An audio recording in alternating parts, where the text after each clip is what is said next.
आज आपनादेरके डाबेर पुडिंग करे देखाबो। आशा करी आपनादेर अनेक भालो लागबे। हेलो एवरीवन, আসসালামু আলাইকুম। আপনারা সবাই কেমন আছেন? आशा करी आल्लाहर रहमते अनेक बेशी भालो आছেন। तबे चलें शुरू करा जाक। एखाने आमी एकटा डाब निये नियेछि। तो डाबटार এই যে পানি যে পানিটা এটা আমি একটু ছেঁকে নেব। তো ছেঁকে একদম পিওর পানিটা নিয়ে নিলাম। তো এখন হচ্ছে এই যে এরকম ডাব দেখে নিতে হবে যাতে করে একটু শ্বাস থাকে। তো এই শ্বাসটা হচ্ছে আমি একটা চামচের সাহায্যে উঠিয়ে নিচ্ছি। তো এখনও যারা এই ভিডিওতে একটি লাইক দেননি তারা প্লিজ একটি লাইক দিয়ে দিবেন আর কমেন্ট করে আমার পাশে থাকবেন। আর কেমন হলো সেটাও কিন্তু জানাতে একদম ভুলবেন না।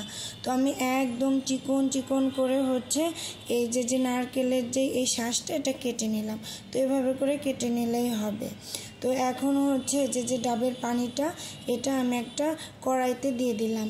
তো দিয়ে হচ্ছে এখানে যে আগার আগার পাউডার দিয়ে দিলাম 1 চামচ পরিমাণ মতো আর 2 চামচের মতো চিনি। তো আপনারা চিনিটা অবশ্যই আপনাদের পছন্দ মতো দিয়ে নেবেন, তবে আমার মনে হয় এটা দিলে পারফেক্ট হয়েছিল। তো এই পর্যায়ে কিন্তু আমি জাল একদমই অন করিনি। তো একদম যখন মেল্ট হয়ে গেছে তো সেই পর্যায়ে হচ্ছে জালটা আর কি জ্বালিয়ে দিয়েছি। তো এখন হচ্ছে আমি এখানে 2-3টা বলকের মতো দিয়ে নিব। তো খুব বেশি বলক দেওয়ার প্রয়োজন নেই আর কি, জাল দেওয়ার প্রয়োজন নেই, কারণ এতে অল্পতে জাল দিলেই হয়ে যায়। তো আমি মাত্র 2 থেকে 3টা মানে বলক উঠিয়ে নিয়েছি। তো এখন এই পর্যায়ে কিন্তু নাড়তেই হবে, তা না হলে কিন্তু দলা পাকিয়ে যাবে। তো এই গরম থাকা অবস্থায় আমি হচ্ছে এখানে ঢেলে নিলাম। তো যে মোল্ডে আপনারা ঢালবেন তো ওটাই ঢেলে নেবেন। তো এই গরম থাকা অবস্থায় হচ্ছে এখানে এই যে নারকেলের যে শ্বাসটা এটা দিয়ে নিলাম।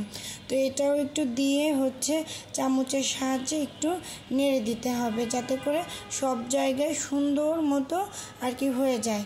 তো আমি আমার পছন্দ মতো আর কি নেড়ে দিলাম, আপনারা এভাবে করে নেবেন। তো কে কোথা থেকে দেখছেন অবশ্যই কিন্তু কমেন্টে জানাতে একদম ভুলবেন না। আর আমার ভিডিওটি কেমন লাগলো সেটাও কিন্তু কমেন্টে জানাবেন। তো আমি এখানে প্রায় 2 ঘন্টার মতো হচ্ছে নর্মাল ফ্রিজে রেখে দিয়েছিলাম। তো দেওয়ার পর এভাবে করে হচ্ছে জমে গেছে। এখন একটা ছুরির সাহায্যে আমি 4-5টা একটু এরকম করে নিলাম যাতে করে খুব সহজে প্লেটের উপর চলে আসে। তো এখন হচ্ছে যে আমি প্লেট দিয়ে নিলাম। তো দিয়ে এবার হচ্ছে মোলটা উবুর করে নিলাম, এতে করে খুব সহজে হচ্ছে প্লেটের উপর এইটা সুন্দরভাবে সেট হয়ে যাবে। তো আপনারা এটা যদি কখনো না করে থাকেন অবশ্যই কিন্তু করে খাবেন। ঠান্ডা ঠান্ডা এই ডেজার্টটা খেতে অসম্ভব মজা লাগে। তো আপনারা অবশ্যই কিন্তু করে খেয়ে দেখবেন আর খেয়ে কেমন হয়েছে সেটা কিন্তু কমেন্টে একদম জানাতে ভুলবেন না। তো এই যে দেখতেই পাচ্ছেন কতটা সুন্দর হয়েছে, দেখলে মন প্রাণ জুড়িয়ে যাচ্ছে আর খেতে অসম্ভব মজা হয়েছিল। আজ এই পর্যন্ত, সবাই ভালো থাকবেন। আল্লাহ হাফেজ।